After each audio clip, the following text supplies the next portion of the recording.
కేంద్ర ప్రభుత్వం సంక్షేమ సుపరిపాలన అందిస్తోందని తెలియజేసిన కేంద్ర బొగ్గు గనుల శాఖ మంత్రి కిషన్ రెడ్డి, ప్రధానమంత్రి నరేంద్ర మోడీ నాయకత్వంలో దేశం సుభిక్షంగా సురక్షితంగా ఉందని తెలియజేసిన కేంద్ర సమాచార ప్రసార మంత్రిత్వ శాఖ సహాయ మంత్రి ఎల్ మురుగన్, సమాజాభివృద్ధిలో మహిళల పాత్ర కీలకమన్న గవర్నర్ అబ్దుల్ నజీర్, టిటిడి ఆధ్వర్యంలో నడుస్తున్న ఆలయాలను అత్యంత అధునాతన ఆధ్యాత్మిక కేంద్రాలుగా అభివృద్ధి చేయాలని ముఖ్యమంత్రి నారా చంద్రబాబు నాయుడు ఆదేశం. తిరుపతి నగరంలో కేంద్ర ప్రభుత్వ నిధులతో నిర్మిస్తున్న స్మార్ట్ సిటీ ప్రాజెక్టులను త్వరగా పూర్తి చేయాలని స్మార్ట్ సిటీ చైర్మన్, తిరుపతి జిల్లా కలెక్టర్ డాక్టర్ ఎస్ వెంకటేశ్వర్ ఆదేశం. యువతీ యువకులు ఎంఎస్ఎంఈ పథకాన్ని సద్వినియోగం చేసుకుని పారిశ్రామికవేత్తలుగా మారాలని పిలుపునిచ్చిన రాష్ట్ర సూక్ష్మ, చిన్న, మధ్య తరహా పరిశ్రమల శాఖ అసిస్టెంట్ డైరెక్టర్ శివరాం ప్రసాద్, సిలిండర్లను బ్లాక్ లో విక్రయిస్తే చర్యలు తప్పవని హెచ్చరించిన తిరుపతి జిల్లా ఎస్పీ సుబ్బరాయుడు వంటి తిరుపతి జిల్లా సమాచార లేఖను ఇప్పుడు విందాం.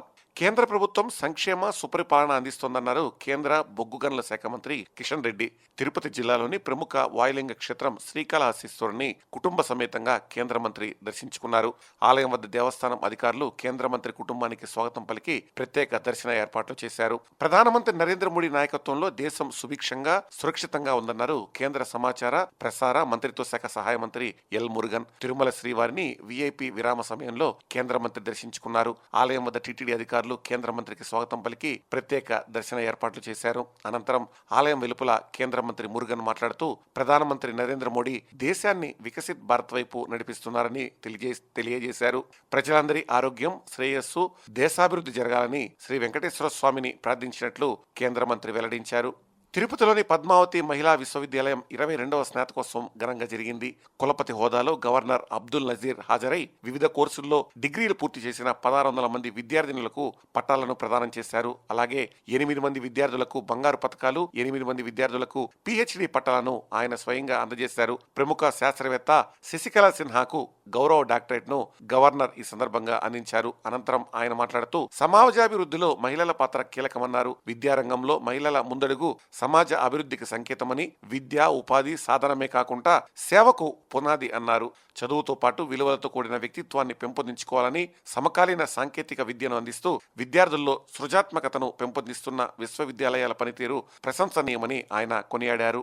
తిరుమల తిరుపతి దేవస్థానం ఆధ్వర్యంలో నడుస్తున్న ఆలయాలను అత్యంత అధునాతన ఆధ్యాత్మిక కేంద్రాలుగా అభివృద్ధి చేయాలని ముఖ్యమంత్రి నారా చంద్రబాబు నాయుడు సూచించారు. తిరుమల వైకుంఠం క్యూ కాంప్లెక్స్ లోని ఆర్టిఫిషియల్ ఇంటెలిజెన్స్ ఆధారిత ఇంటిగ్రేటెడ్ కమాండ్ అండ్ కంట్రోల్ సెంటర్లో ముఖ్యమంత్రి సమీక్షా సమావేశం నిర్వహించారు. అనంతరం సీఎం మాట్లాడుతూ తిరుమలలో భక్తులకు ఎలాంటి అసౌకర్యం కలగకుండా ముందస్తుగా గుర్తించి వెంటనే పరిష్కారం చూపే విధంగా వ్యవస్థను మరింత బలోపేతం చేయాలని సూచించారు. భక్తులు క్యూ లైన్లలోకి ప్రవేశించిన సమయం నుంచి శ్రీవారి దర్శనం పూర్తి చేసి తిరుగు ప్రయాణం అయ్యేంత వరకు సౌకర్యాలను కమాండ్ కంట్రోల్ ద్వారా పర్యవేక్షించాలని సీఎం తెలిపారు. అలాగే తిరుమలలో పలు అభివృద్ధి కార్యక్రమాల్లో ముఖ్యమంత్రి పాల్గొన్నారు.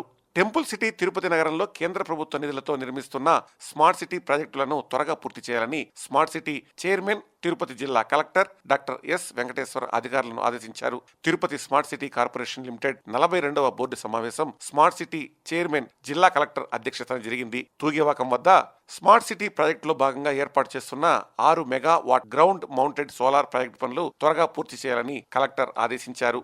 యువతీ యువకులు ఎంఎస్ఎంఈ పథకాన్ని సద్వినియోగం చేసుకుని పారిశ్రామికవేత్తలుగా మారాలని పిలుపునిచ్చారు రాష్ట్ర సూక్ష్మ, చిన్న, మధ్య తరహా పరిశ్రమల శాఖ అసిస్టెంట్ డైరెక్టర్ శివరాం ప్రసాద్. తిరుపతిలోని హస్తకళారామంలో సూక్ష్మ, చిన్న, మధ్య తరహా పరిశ్రమల మంత్రిత్వ శాఖ ఆధ్వర్యంలో చేతి వృత్తి కళాకారులు తయారు చేసిన వివిధ ఉత్పత్తులతో 50 స్టాల్స్ ను ప్రత్యేకంగా ఏర్పాటు చేశారు. ఇందులో ఉత్పత్తుల ప్రదర్శన, వ్యాపార మేళాను నిర్వహించారు. 3 రోజుల పాటు ఈ మేళా జరిగింది. స్వదేశీ ఉత్పత్తులను ఆదరిద్దాం, విదేశీ ఉత్పత్తులకు దూరంగా ఉందామని ఆయన ఈ సందర్భంగా పిలుపునిచ్చారు. సిలిండర్లను బ్లాక్ లో విక్రయిస్తే చర్యలు తప్పవని హెచ్చరించారు తిరుపతి జిల్లా ఎస్పీ సుబ్బరాయుడు. తిరుపతిలో మీడియాతో ఆయన మాట్లాడుతూ సిలిండర్లలో కృత్రిమ కొరత సృష్టించి ప్రజలను భయాందోళనకు గురి చేసేలా సోషల్ మీడియాలో ప్రచారం చేసిన చర్యలు తప్పవని హెచ్చరించారు. డొమెస్టిక్ సిలిండర్ల కొరత జిల్లాలో ఎక్కడా లేదన్నారు. ఇప్పటి వరకు తిరుపతి జిల్లా సమాచార లేఖను విన్నారు. వచ్చే నెల మరింత సమాచారంతో మళ్లీ కలుద్దాం. వ్యాఖ్యానం తిరుపతి జిల్లా ప్రతినిధి ఎన్ జగదీష్.